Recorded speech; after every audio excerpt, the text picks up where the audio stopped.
Mais c'est le Bitcoin qui fête ses 14 ans, mine de rien, là. Exactement. Joyeux anniversaire Bitcoin, alors. Joyeux anniversaire Bitcoin. Ouais. Effectivement, c'est aujourd'hui le 3 janvier. C'était donc le 3 janvier 2009 que Bitcoin fêtait sa première bougie. Et 14 ans plus tard, il s'est passé beaucoup de choses. Il s'est passé un paquet de choses qui ont été plus ou moins positives pour l'écosystème.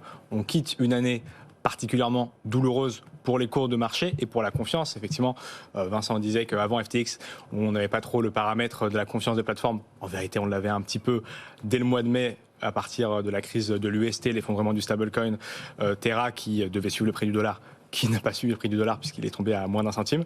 Donc cette crise, on l'a senti avant. Mais quand même, 2022, on a repris sur Cryptost quelques grandes dates sur cette année, et cette année uniquement, pas sur toute la vie de Bitcoin.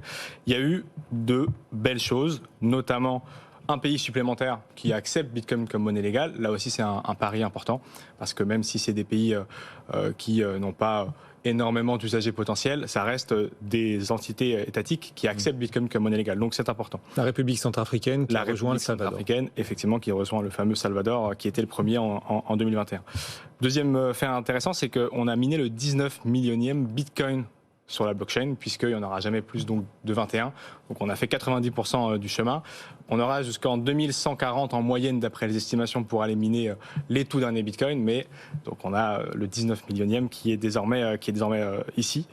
Et puis, fait très intéressant, dans justement les moyens de paiement, parce qu'on a parlé des pays qui l'acceptent, c'est difficile d'utiliser Bitcoin, la blockchain principale, pour payer son café ou sa baguette de pain, parce que c'est déjà un peu coûteux et surtout ça met une dizaine de minutes à être validé, un paiement en Bitcoin. Donc on a cette surcouche qui s'appelle le Lightning Network, qui vise à utiliser beaucoup moins d'énergie à chaque utilisation et surtout qui est beaucoup plus rapide. Et ce Lightning Network a énormément progressé sur l'année. Il faut voir ça comme une seconde couche, c'est-à-dire qu'il faut déplacer les bitcoins de la blockchain principale qu'on connaît là, qui a 19 millions, pour une autre, une couche supplémentaire. Et on voit une nette augmentation de ces bitcoins qui se déplacent vers cette solution, et de plus en plus de startups qui se lancent dans l'objectif de populariser le Lightning Network.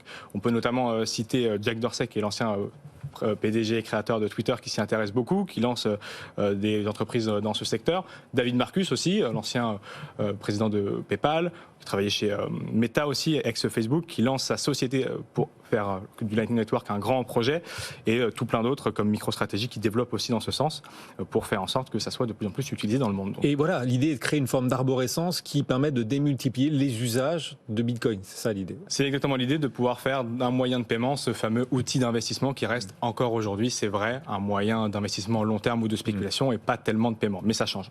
Bon,